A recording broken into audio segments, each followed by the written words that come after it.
આજની આ એકદમ જ ક્રિસ્પી આલુ ટિક્કી ઝટપટથી બની જવાની છે. કેમ કે કુકરમાં બટેટા બાફવા, કુકર સીજવાની રાહ જોવી અને પછી બટેટા ફોલવા અને તેમાંથી ટિક્કી બનાવી, આ કોઈ પણ લાંબી પ્રોસેસ નથી થવાની. અને જો તમે ચાટ ખાવાના શોખીન હો તો આ જ ટિક્કીમાંથી આપણે તેની ચાટ પણ તૈયાર કરી શકીશું.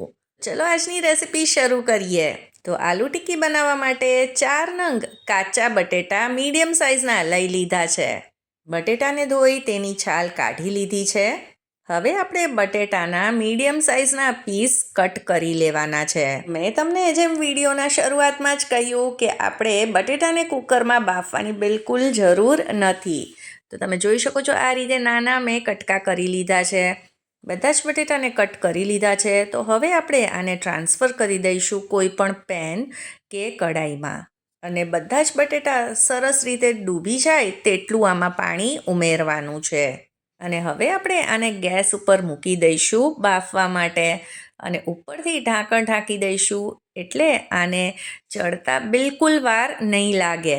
5 થી 6 મિનિટ પછી આપણે બટેટાને ચેક કરીએ તો હજી બટેટા બફાણા નથી, તો બીજી 2-3 મિનિટ આને આપણે કૂક કરી લઈએ. હવે 3 મિનિટ પછી ચેક કરીએ તો ફોર્કથી આ રીતે પ્રેસ કરીએ તો બટેટું મેશ થઈ જાય છે.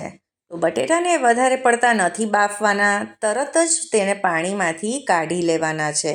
વધારે પડતા બફાશે તો ટિક્કી એકદમ જ ક્રિસ્પી નહીં બને. તો લગભગ 10 મિનિટની અંદર જ આ બટેટા બફાઈ ગયા છે. તો જોયું કેટલી ઝટપટથી આ બટેટા તૈયાર થઈ જાય છે. તો તમે આ બટેટાને કોઈ ચાયણીમાં પણ કાઢી શકો છો. તો હું આ રીતે ઝારાની મદદથી પાણી નિતારીને બધા જ બટેટાને કાઢી રહી છું. હવે આજની આ ટિક્કીની મેઇન વાત એ જ છે કે આમાં બટેટાને ઠંડા કરવાની કે એ કંઈ રાહ જોયા વગર જ આપણે આજની ટિક્કી તૈયાર કરી શકીએ છીએ. એટલે એકદમ ઝટપટથી ખૂબ જ ઓછા સમયમાં તૈયાર થઈ જાય છે. તો હવે બટેટાને મેશ પણ કરી લીધા છે. હવે આમાં મસાલા કરી લઈએ. તો થોડીક હળદર નાખીશું કલર માટે. 2 નાની ચમચી લાલ મરચું પાવડર ઉમેર્યો છે. 1 ચમચી ધાણા જીરું પાવડર, 1 ચમચી ચાટ મસાલો પણ ઉમેર્યો છે. આમાં કાળા મરીનો ટેસ્ટ સરસ આવે છે એટલે તે પણ થોડોક ઉમેર્યો છે. મીડિયમ તીખું લીલું મરચું પણ ઉમેર્યું છે. અને થોડીક કોથમીરને ધોઈ અને કટ કરીને એડ કરી છે. હવે આજની ટિક્કીમાં આપણે કોઈ પણ ઉપર કોટિંગ નથી કરવાના, એટલે તે ક્રિસ્પી બને અને બાઇન્ડિંગ આવે તેના માટે 3 ચમચી કોર્નફ્લાવર ઉમેર્યો છે.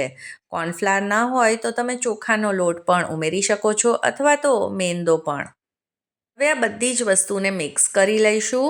તમે જોઈ શકો છો કે બટેટાનો માવો જરા પણ ચીકણો નથી થયો. આમાં મીઠું નાખવાનું રહી ગયું હતું તો તે ઉમેરી દઈશું. સાથે જ 1 ચમચી જેટલો લીંબુનો રસ પણ ઉમેરીશું. તેનાથી સરસ ટેસ્ટ આવશે. અને હવે ફરીથી આપણે બધી વસ્તુઓને મિક્સ કરી દઈએ. હવે આપણે આમાંથી ટિક્કી તૈયાર કરી લઈએ. તો તેના માટે હાથોને તેલથી ગ્રીસ કરી લઈશું અને થોડોક બટેટાનો માવો હાથમાં લઈ લઈશું. અને આમાંથી આપણે એક બોલ તૈયાર કરી દઈશું. તો આ રીતે આપણે જ્યારે બધા જ બોલ તૈયાર કરીશું તો એક જ સાઇઝના બોલ તૈયાર થશે.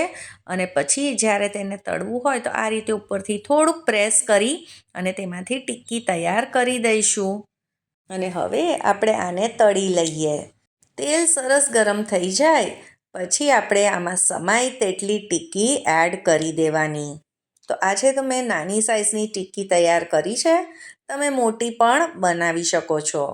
હવે આને એક તરફથી આપણે સરસ ગોલ્ડન ક્રિસ્પી કરીશું અને પછી તેની સાઈડ ફેરવી બીજી બાજુથી પણ સરસ તળી લઈશું.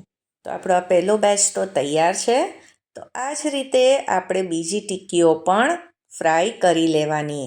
તો આ ટિક્કીને તમે લીલી ચટણી કે સોસ ગમે તેની સાથે ખાશો તો મજા જ આવશે. પણ આજે આપણે આમાંથી તેની ચાટ પણ તૈયાર કરવાના છીએ. તેના માટે એક પ્લેટ લઈ લઈશું. તેમાં 4થી 5 જેટલી ટિક્કી મૂકી દઈશું. ઉપરથી થોડુંક ફેટેલું દહીં એડ કરીશું. જો તમને ગળ્યું દહીં ભાવતું હોય તો તેમાં ખાંડ પણ ઉમેરી શકો છો. ઉપરથી 2 ચમચી જેટલી લીલી ચટણી એડ કરીશું. 2 થી 3 ચમચી ખજૂર આમલીની ચટણી, થોડોક ચાટ મસાલો પણ ભભરાવીશું. અને સેવ વગર તો ચાટ અધૂરી જ છે, તો થોડીક સેવ પણ ઉપરથી છાંટીશું. તો આપણી આ ઇન્સ્ટન્ટ આલુ ટિક્કી ચાટ તો તૈયાર છે. આશા કરું છું આજની રેસીપી પસંદ આવી હશે. અને પસંદ આવી હોય તો તેને લાઈક શેર કરજો, મારી ચેનલને સબસ્ક્રાઈબ કરી દેજો. સૌને જય શ્રી કૃષ્ણ.